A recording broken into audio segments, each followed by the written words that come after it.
If you are selected, you will have the chance to be born in a fruitful environment where you can grow, develop, and accomplish. Am I dead? I wouldn't say you're alive or dead. Are you the boss? I would say a cog in the wheel. How long is this process? If you make it until the end, 9 days. Hey, this is Aurora Folks from The Nocturnal. And today we're sitting down with the cast, director, and writer for 9 days. How's everybody doing today? Good. How are you? Good to hear. So I just want to first off start off by saying congrats to both of you on the many accolades your performances have already received. As this was your first time working with Edson on his feature film debut, what was that like and what stood out to you to really get you involved in the world that he created? Working with Edson was just an incredible blast. Even though it was his first time, it didn't always feel like his first time. He had such a really clear vision of the world that he wanted to create. He had a clear intention behind what the world he wanted to communicate. And that made it a lot easier for us. And in a way, it was a lot more similar to working on a really big movie for me, because it was world building. It was creating a lot of language and a lexicon that we could refer to and have clarity for. So I really felt like there was a lot of work to be done, but he really helmed the ship beautifully. Yeah, and I think Edson, with his sort of personal connection to the story and his experience, I really trusted that he understood how to tell this story and to shape it, and so I felt very safe in his hands. That's amazing. And Zazie, you've mentioned that the best industry advice that you've been given is to always follow your gut. Was Emma someone that you intuitively gravitated towards? And if so, what did you feel like you learned from her character? Yeah, I did feel like I gravitated toward her. I think Emma, it was teaching me something that I always try to kind of practice in terms of really kind of accepting what's in my present and just really being with it and sitting with it and not trying to avoid things or hold on to things, but to just what's happening now and to be there, not to necessarily be concerned about consequences, but to be truthful in this moment. And so I wanted to explore that. And then I also felt parts of her also just felt kind of like true to who I think I am and what I try to embody. And so, yeah, Emma felt very natural to me. I kind of had really no questions about doing this film, in terms of what was on the script and what was written. And then obviously meeting Edson was a great experience. And then also knowing that like Winston was attached was a great pull for me. I really felt he would bring a lot to Will, which he did. So to Edson, I just want to start off by saying congrats on your first feature big directorial debut. In this film, you're welcome. In this film, there's a juxtaposition that I noticed between the supernatural world and its archaic elements with VHS tapes and Polaroid cameras. To Edson, what went behind these specific choices for the film? And to Benedict, how did they play into your portrayal of Keo? I think the choices of like Polaroid, and it's because the motif is because Winston, he died, and imagine he died like in the 80s. So he got imprisoned into that period of time. So everything that's in the house represents like his life until that point. So mostly you see like, Polaroids, you're gonna see like VHS, and even things from like way behind.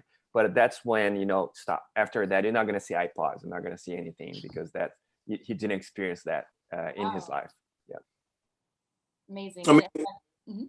Yeah, for me, on a personal level, yeah, it was interesting to see all this sort of kind of analog everywhere. But in terms of the character Keo, you wouldn't really notice anything really. He is the kind of, he's never been alive, but yet he's still a romantic to life. He's vicariously living through others in the screen. That's all he's seeing. These moments constantly and he's invested in every single every single screen, life. He wants to know about everyone's business, you know. And he's kind of this co-worker who's the devil's advocate, I guess. I loved it. And also with that, each candidate in this film kind of represented an individual but relatable persona. Edson, what went into choosing your cast? You mean cast in terms? I think it was interesting because somehow the candidates, they should represent some humanity. Somehow, I of course I want to be like stay away from the stereotypes, but somehow I need some kind of things that says, okay, Mike, he is like a sensitive person, and who, you know, with, you know, worry more about the other ones that rather than he worries about himself. And then you have Kane, who's like really more intellectual and who would go for it. So I think when I was choosing the cast, somehow I think some of those, while I was having conversations with the wonderful actors, you know, who were interested in playing the role, I was just looking for something inside them that would somehow connect to the personalities of the character I was choosing. So yeah, that was more or less my process. It was an excellent choice. I actually had to watch the film 3 times because I loved it that much. Wow. Yes, Wow, that's amazing. Thank you so much. That means a lot. Of course. And to Benedict, lastly, you mentioned that what you look for in roles are roles that are worth playing and that have a good story. So what was it specifically about Keo's story that you knew you wanted to be a part of it?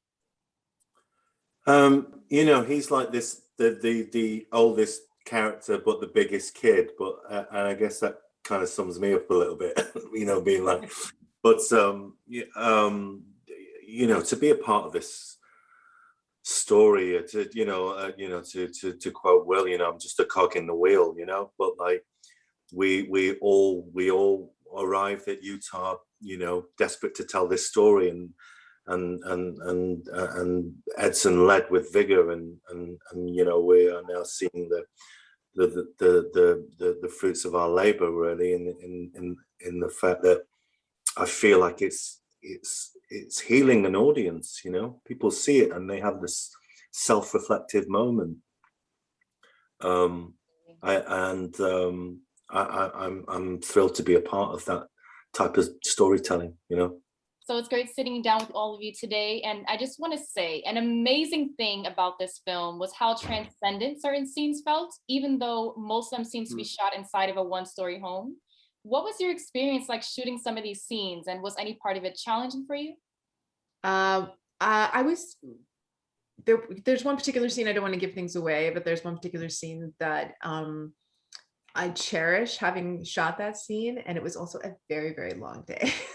Very, very, very long day. So I will say that physically it was challenging, mainly because we're in Utah and we were in this unusual space, and it was very hot, very hot and very long, but otherwise very magical. Lovely. Yeah, I tried to not. Oh. No, you David. So I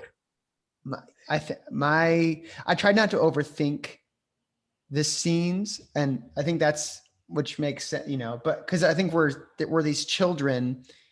At least I saw myself as this like child soul, and you know, as an actor, you always like, you read a script, you're like, oh, I know how I could do that. I can do these tricks, you know, that I have as David.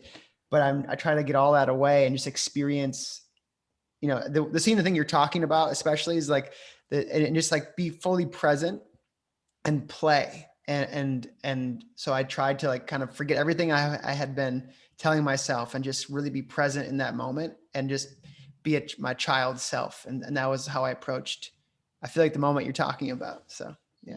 I don't know if this answers your question, but I appreciate kind of getting into the world. I appreciated there were so many different factors outside of my performance or the writing that helped. Like, as you said, shooting this house, which was very simple and very kind of mute. Mm-hmm. And then we're playing with these really existential high stakes. I know there was just this kind of tension, really fun tension playing with it. You know, we weren't on some kind of like sci-fi souls exiting into the earth space age thing. It was just a really kind of what you wouldn't expect. So it was just always kind of fun living in that place. Amazing. And actually, I really couldn't even get over how many layers there were to each character. Like, I noticed something different each time I was able to watch the film. Did any of you find yourselves digging deeper into your roles throughout production? Yeah, we definitely found things. We had some rehearsals, and I know that rehearsing with Winston, we discovered new things. I discovered this ambition within Maria that was great. I think she sort of has a hard-working student kind of quality to her, and she's kind of ambitious. So that was fun to find. I don't know about the other guys. Yeah, whenever you work with actors like Winston's so giving and Edson's so willing to play, that we did some improvisation, and I think finding what Winston meant to me was changing. Like I right away he was just like this person who was in charge, and then slowly he became this mentor, and Mike was feeling and so the way I felt towards him was shifting, and that was constantly changing based because of it felt alive. The whole process felt very alive to me, that people weren't phoning it in. Everyone was being very present just within the filmmaking of it. Yeah, and I think to David's point, being given the privilege of rehearsal, it is a privilege because we don't always have that opportunity to discover stuff, and even to kind of be more comfortable around each other. You're just not, you have that in theater and you just don't have that in film. So that was a real gift. And I think that's a, even as a first-time director, that's a bold choice to say, I need 2 weeks of rehearsal, because many producers won't give that. And like Jason Berman and all those producers allow that. And we're all very grateful for that. And it shows in the work, absolutely. It does. Definitely. Well, it was very moving and I loved it. Thank you so much for your time and sitting down with us today. Thank you. Thank you. Nice meeting you. Nice meeting you too. Take care.